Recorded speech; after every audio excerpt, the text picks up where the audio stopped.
Olá, pessoal. Hoje o tema da nossa aula é a Revolução Francesa. Então, como definição, podemos dizer que a Revolução Francesa foi um processo de transformações políticas, sociais e culturais que ocorreu na França entre 1789 e 1799 e que culminou com o fim do Antigo Regime, ou seja, teve como resultado o fim do absolutismo na França, servindo como um marco histórico que inaugura a chamada Idade Contemporânea.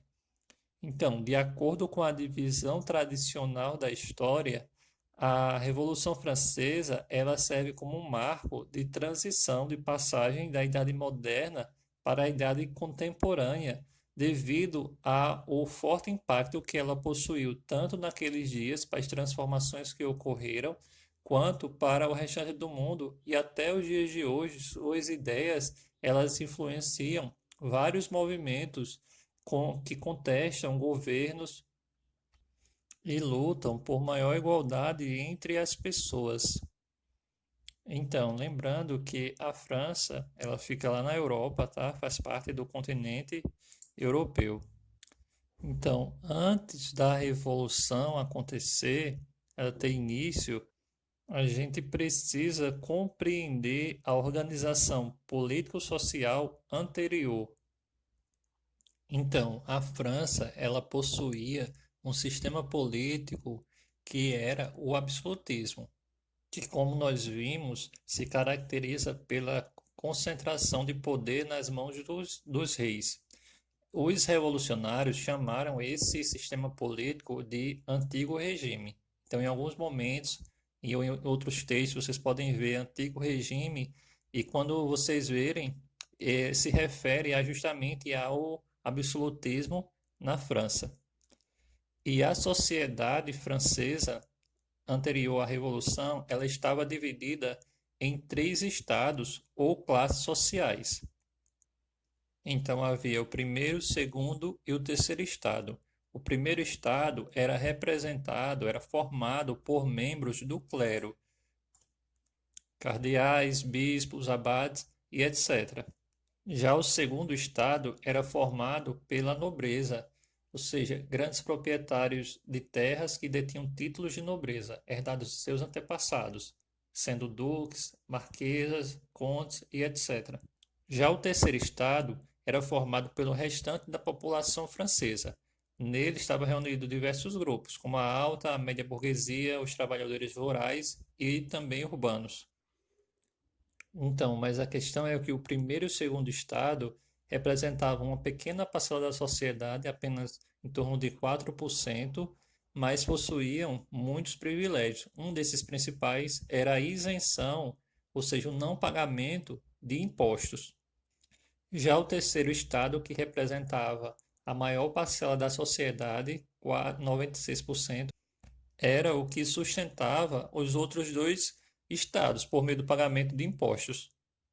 E enquanto a população, a sociedade passava por dificuldades, onde hoje é a atual capital da França e no campo, no Palácio de Versalhes, onde era a sede do governo naquele momento, o rei e sua família e outros nobres viviam fazendo banquetes em festas sem ter noção do que era a vida das pessoas no restante do país.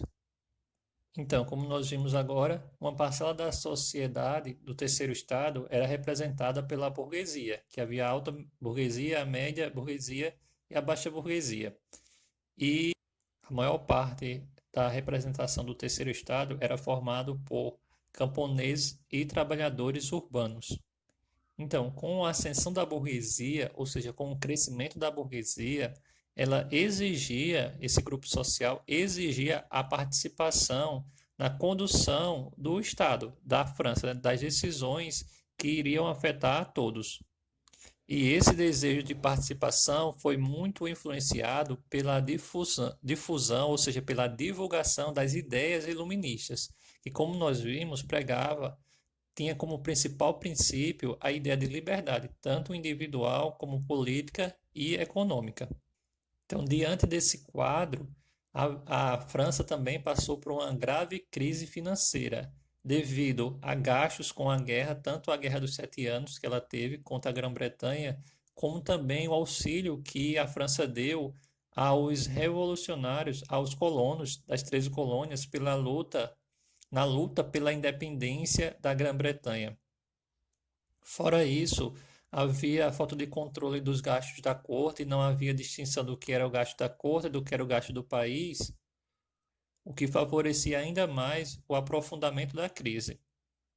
E para piorar a situação, a França passou por uma crise de produção agrícola devido a estiagens e a inundações que ocorreu a partir de 1785 lá no país, na França.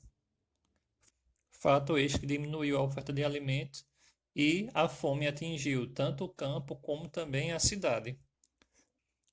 Para tentar contornar a situação, um dos ministros do rei Luís XVI, que era o rei da França na época, propôs que houvesse uma reforma fiscal e que o primeiro e segundo estado passassem a pagar também impostos.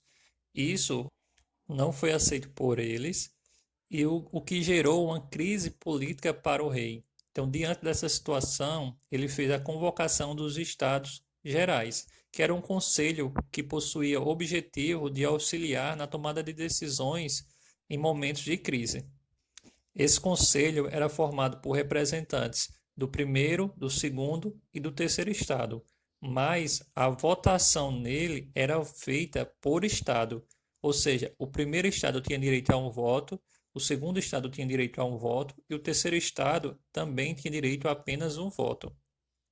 O que colocava o terceiro estado em desvantagem, pois o primeiro e segundo estado poderiam votar para manter os seus privilégios.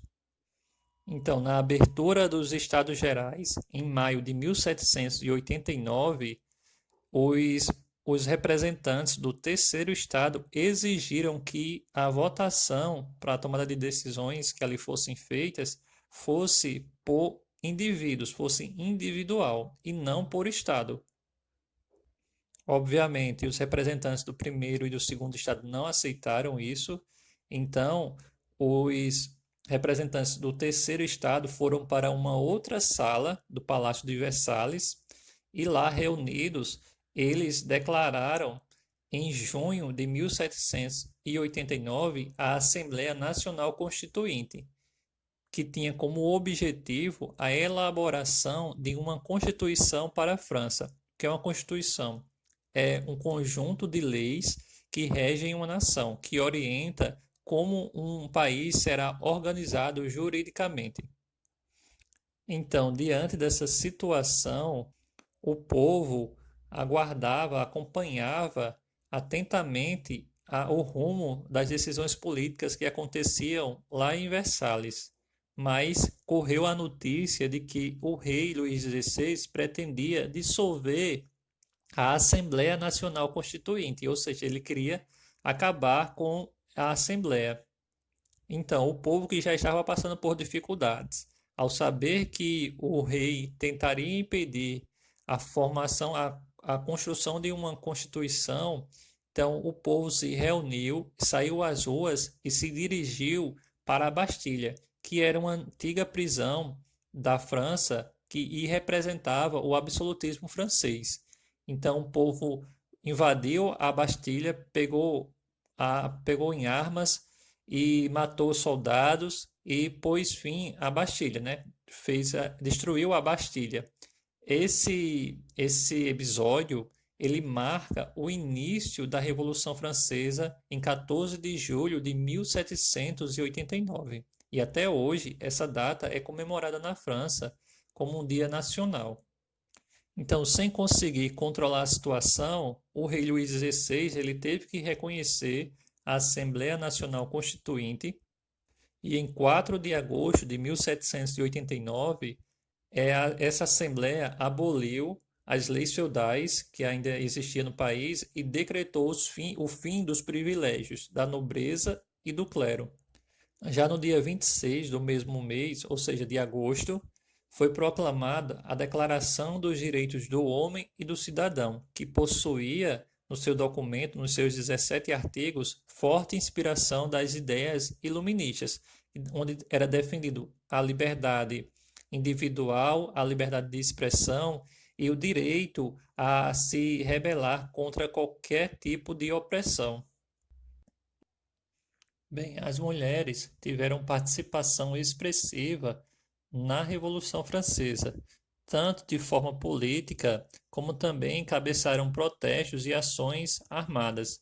Um grupo dessas mulheres, juntamente com outros grupos, se dirigiram a Versalhes e exigiram que o rei voltasse a morar em Paris. Então, e foi isso que aconteceu. Em outubro de 1789, a família real foi retirada de Versalhes e levada para o Palácio das Tulherias, em Paris. Várias charges foram produzidas durante a Revolução Francesa. Charge é um desenho que tem um caráter crítico e humorístico em relação a alguma coisa da vida cotidiana. Uma das charges bem famosas é o Despertar do Terceiro Estado, que mostra como o terceiro estado se libertando das algemas, das correntes que o aprisionava e pegando em armas para lutar, enquanto o primeiro e o segundo estado está e mostram eles como amedrontados. Bem, a Revolução Francesa também promoveu uma revolução dos costumes, pois tanto o uso de roupa e acessórios passaram a ser utilizados com cores da bandeira francesa, azul, branco e vermelho. E também havia preocupação no vocabulário, no tratamento entre as pessoas, que passaram a se chamar cidadãos e cidadãs. Até mesmo o rei Luís XVI, ele foi chamado em determinado momento por esse termo. Então, podemos entender a Revolução Francesa, a sua organização política, em três momentos, fases ou etapas, que é a monarquia constitucional, a primeira, a segunda, a Convenção Nacional, quando é fundada a República Francesa, e a terceira parte, a terceira etapa, é o Diretório. Então, falaremos agora sobre essa primeira etapa dessa organização política, que foi a monarquia constitucional. Então, a Constituição Francesa, ela foi promulgada em 1791 pela Assembleia Nacional Constituinte. Essa Constituição, ela extinguiu, ou seja, ela acabou com a monarquia absolutista e estabeleceu em seu lugar a monarquia constitucional, ou seja, o rei foi mantido no poder, no trono, mas ele não governava sozinho. Acima dele estava a Constituição, a qual ele devia obedecer. E também a autoridade do Estado foi dividida em três poderes: executivo, neste caso exercido pelo rei; legislativo, que é exercido por deputados eleitos de acordo com o voto censitário, que é um voto baseado na renda do eleitor; e o judiciário, formado por juízes também eleitos. Lembrando que essa divisão de poderes é uma influência lá dos iluministas, de Montesquieu, e ela foi adotada tanto nos Estados Unidos, com a Revolução, com a independência das 13 colônias, como também até hoje é adotada por vários países, inclusive no Brasil. Então, essa Constituição também estabelecia o voto censitário, ou seja, com base na renda do eleitor, né, como a gente já falou, e também garantia a livre iniciativa e liberdade de comércio, além da abolição de alguns impostos. Porém, essas reformas elas não deixaram satisfeitas os sans-culottes, que é o grupo que era formado por camponeses e pelas camadas populares urbanas. Os sans-culottes quer dizer, em português, é sem culotte. Culotte era um tipo de calça curta, presa até a altura do joelho, utilizado pelos nobres franceses. Já os sans-culottes, essa camada da população formada pelos camponeses e populares da cidade, eles usavam calças compridas. Bem, os sans-culottes reivindicavam o fim das taxas cobradas sobre os alimentos, o direito do voto universal masculino e a instituição de uma república na França. Bem, o fato é que, nas aparências, o rei Luís XVI ele se submetia à Constituição, mas, na verdade, ele não aceitava a perda do poder e por isso ele deu início a negociações com países vizinhos que também temiam que essas ideias anti-absolutistas, elas se espalhassem pela toda a Europa. Então ele negociava tanto com a Prússia como a Áustria, de onde sua esposa, Maria Antonieta, era natural.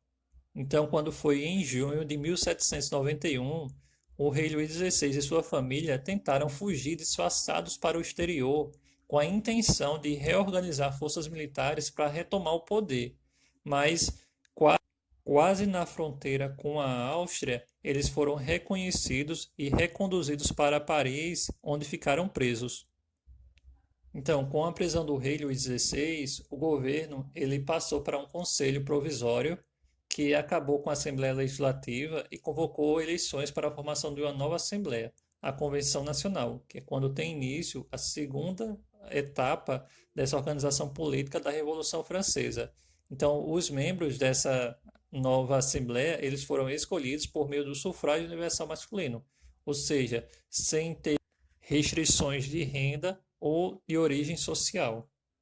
Então, na primeira sessão dessa Convenção Nacional, em setembro de 1792, ela deixou claro a extinção da monarquia francesa, ou seja, pôs fim à monarquia, a ideia do rei ser o chefe do Estado, e implantou em seu lugar a república. Então, até um novo calendário baseado nos ciclos da natureza foi implantado no país. A intenção dos revolucionários era marcar uma nova era na história da humanidade, rompendo com as heranças culturais do absolutismo do antigo regime e da influência da Igreja Católica, que tinha é adotado o calendário gregoriano, que tem como marco inicial o nascimento de Jesus Cristo, ou seja, com forte influência da Igreja Católica. Bem, a Convenção Nacional, ela tinha representantes de diversos grupos sociais, como a média burguesia, a alta burguesia, trabalhadores, parte do clero. E esses representantes, eles se uniram em 3 grupos diferentes, cada qual defendendo suas ideias. E esses grupos, eles sentaram na convenção em determinadas posições. Ou seja, eles ocuparam um lugar específico no salão da convenção. E é daí que nascem os termos, os conceitos que são tão debatidos hoje de direita, esquerda e centro. Então, esses 3 grupos que nós veremos agora são os jacobinos, os girondinos e o pântano ou planície. Então, os jacobinos, que eram liderados por Maximilien de Robespierre, eles defendiam a república e o voto universal. Eles eram representados por membros da pequena e da média burguesia, sendo um dos grupos mais radicais da Revolução. Então, como eles estavam sentados à esquerda do Salão da Convenção, então eles são associados até hoje ao grupo de esquerda, que são pessoas ou grupos que lutam por justiça social, pela promoção do bem-estar coletivo e pelo reconhecimento e participação dos movimentos sociais e das chamadas minorias. Quando a gente fala em minoria, não é em quantidade, tá? Minoria é em questão de decisões de participação política. Já os girondinos, que eram representados pela grande burguesia mercantil, e era um bloco que estava sentado à direita do salão, é até hoje associado a esses grupos, ao grupo de direita, eles queriam conter a radicalização e negociar com o rei. Então, até hoje eles são associados ao grupo da direita porque eles são mais conservadores, ou seja, gostariam que as coisas se mantivessem do jeito que estão e buscam promover também o bem-estar e a liberdade individual. Já o pântano ou planície, que era um grupo menos expressivo, é representado pelo que hoje se chama de centro ou partido de centro, que tem suas posições variantes de acordo com a esquerda ou a direita, conforme a situação. Mas é válido dizer o seguinte, que essas ideias de esquerda e de direita, de centro, elas mudaram ao longo do tempo, conforme a época, a região onde elas são empregadas, tá certo? Então, os membros da convenção reunidos ainda precisavam decidir uma questão que era em relação ao destino do rei e de sua família. No caso, os girondinos defendiam que o rei fosse exilado, ou seja, que ele fosse exilar, ele fosse expulso do país, tá? Que ele fosse morar em outro país. Já os jacobinos, eles temiam que, se isso acontecesse, eles pudessem servir de apoio para os movimentos de restauração ao antigo regime, ao absolutismo. A situação ficou complicada para o rei Luís XVI quando foram descobertos documentos que comprovavam as negociações que ele tinha com franceses que haviam fugido para outros países durante a Revolução. Então, com isso, o rei Luís XVI ele foi convocado a depor. Depois de um grande, longo processo, ele foi, ele foi tido como culpado e ele foi para a guilhotina. E meses depois, a sua esposa, a Maria Antonieta, ela também foi guilhotinada. A situação ficou tensa na França, ainda mais após a morte de Luís XVI, quando tropas britânicas, holandesas e espanholas se aliaram às tropas da Prússia e da Áustria com o objetivo de acabar com a Revolução Francesa. Então, dentro da própria França, ocorreu movimentos contra a Revolução em algumas regiões, fato que promoveu uma guerra civil no oeste do país. Então, essas questões levaram a ideias, propostas diferentes entre jacobinos e girondinos. Os jacobinos defendiam a necessidade de tomar medidas radicais para conter o avanço das tropas estrangeiras e atender aos anseios da população. Então, em junho de 1793, eles foram apoiados pelos sansculottes e os jacobinos, eles expulsaram os girondinos da convenção e deram um golpe, né? Assumiram o poder, iniciando uma fase que se conhece como o Grande Terror, pois eles criaram um tribunal revolucionário que julgava os suspeitos de tramar contra a República, e todo qualquer suspeito disso, eles iam para a guilhotina. Lembrando que a guilhotina era um aparelho constituído de uma lâmina afiada que, em um movimento rápido, cortava a cabeça do indivíduo. Ela foi criada com o objetivo de diminuir o sofrimento dos condenados à morte e garantir a mesma pena para todos. Então, de acordo com a documentação que se tem da época, cerca de 300 mil pessoas, aproximadamente, elas foram presas durante esse período de terror e 35 mil delas foram julgadas de forma sumária e condenadas à morte na guilhotina. Muitas dessas pessoas eram membros da alta burguesia, religiosos e até mesmo jacobinos foram acusados de traição e acabaram sendo executados. Mesmo diante dessa violência promovida pelos jacobinos, várias medidas de caráter social foram tomadas por eles, como a abolição de todos os direitos senhoriais, uma ampla reforma agrária, que é a divisão da terra, que beneficiou cerca de 3 milhões de camponeses.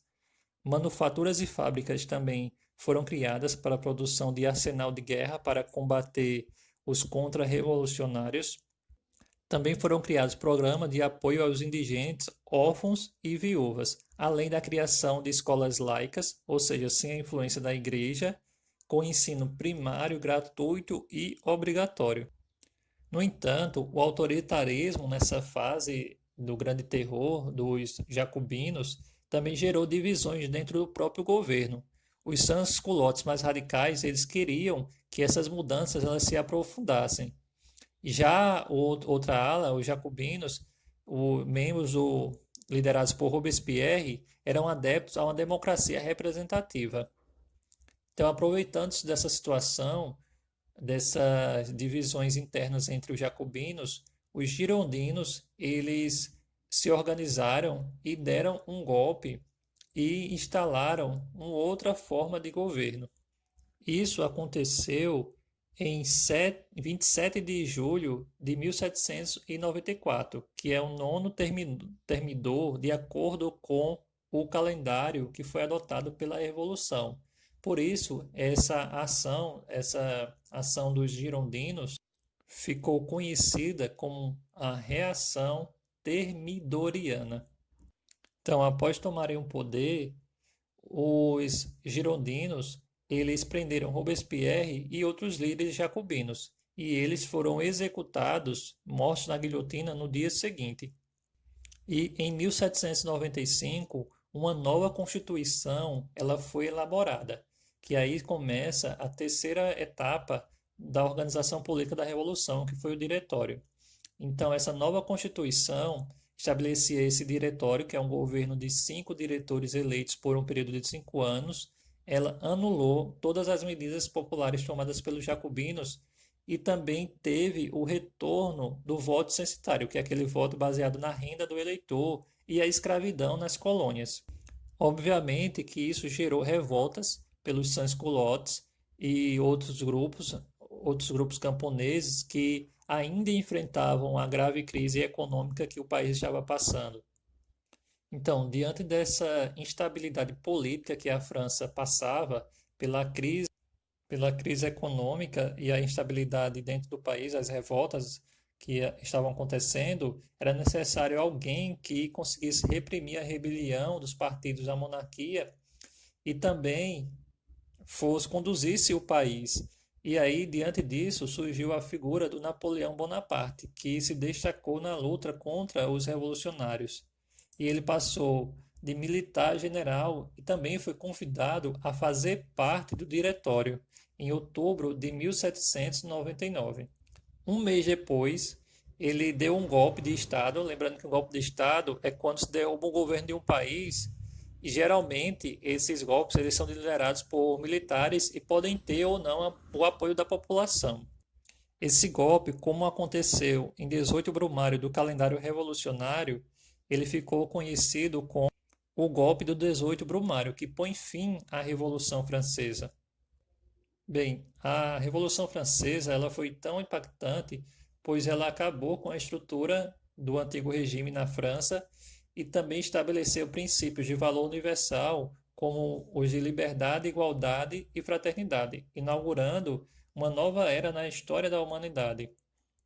E para além da França, a Revolução também ela inspirou movimentos de independência tanto aqui na América Portuguesa como no Brasil, além da independência de uma de suas colônias na América, que hoje corresponde ao atual território do Haiti. Então, essa foi a nossa aula, pessoal. Espero que tenham gostado. Um abraço e até a próxima.